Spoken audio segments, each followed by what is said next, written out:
Alab na gusto ang kasipagan ng Batang Maynila, kaya marami pa siyang ipinatayo ng mga tahanan sa loob ng napakaiksing panahon.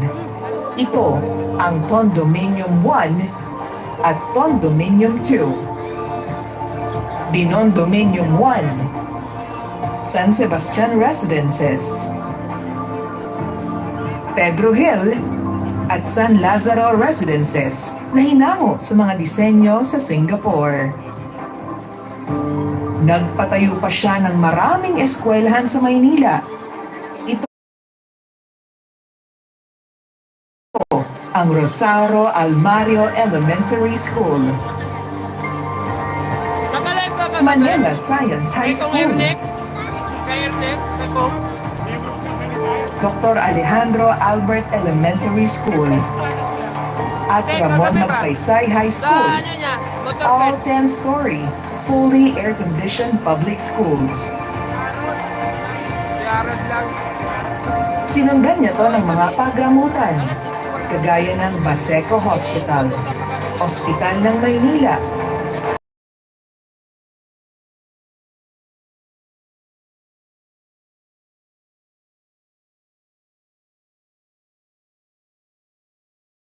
na may mga makabagong kagamitan tulad ng CT scan, MRI machines, robotics, at dialysis center para sa mga pasyente na walang pambayad ng ospital. Tinupad din ni Yorme ang pangako niya sa ating mga lola't lola sa pagbibigay ng benepisyo sa kanila tulad ng monthly allowance, birthday cake, black rice, Ensure milk and vitamins. Meron pa silang regalo tuwing Kapaskuhan. Yung mga seniors na gusto pang magtrabaho, may programa din si Yorme para sa kanila. Hindi lang senior citizens ang binigyan ni Yorme ng benepisyo. Ito ba yung post ko kaya? Post mo? Ay, tiner ko nga yun eh. Pati PWD, Ikaw gumawa nun? solo parent, teachers, and students of PLM and UDM. Nagbigay pa si Yorme ng 11,000 laptops sa mga teachers, 110,000 tablets naman sa mga estudyante para sa kanilang online learning with internet. At sino ang hindi makakalimot sa madilim na yugto ng ating bansa? Ang pandaigdigan na pandemya. At sa pag-ahasik nito ng peste, kaagad nagpatupad si Yorme ng 24/7 na testing facility at vaccine drive-thru laban sa pandemya, na merong dedicated na vaccine storage facility sa Santa Ana Hospital. Bumili rin siya ng mamahaling gamot kagaya ng Remdesivir, Tocilizumab, at Molnupiravir para sa lahat ng nangangailangan noong panahon ng pandemya. Hindi doon natapos ang mga solusyon na naisip ni Yorme para labanan ang pandemya. Dahil sa kakulangan ng mga pagamutan sa buong bansa, ang Batang Maynila ay mabilisang nakaisip ng solusyon. Ang Manila COVID-19 Field Hospital, ang pagamutan na itinayo sa loob lang ng 52 araw na tumugon sa kakulangan ng mga hospitals sa panahon ng pandemya.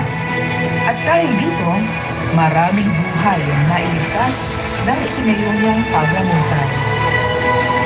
Dahil sa sama ng ekonomiya dulot ng pandemya sa buong mundo, ipinatupad ni Yorme ang Food Security Program. Nasa loob ng 8 buwan, siya ay namahagi ng food boxes sa 700,000 families. Awa ng Diyos, walang nagutom sa lungsod ng Maynila noong panahon ng pandemya. Hindi rin niya nalimutan ang matagal nang pinapangarap ng kapatirang Islam, ang magkaroon ng sariling libingan sa syudad ng Maynila. Sa pamumuno ni Yorme, umaliwalas, umanatag, at naibalik ang tayog ng Maynila. Kinilala ang lungsod ng Maynila ng iba't ibang ahensya ng gobyerno, mapalupal at international na organisasyon. Rest assured to each and every one of you here, when we fail, babangon kami agad. We'll do it again. When we succeed, we guarantee you we'll innovate. We'll make it further and reach more. We will be with you. Nobody will be left behind. Now together, let's make Manila great again. Ang pagpapalala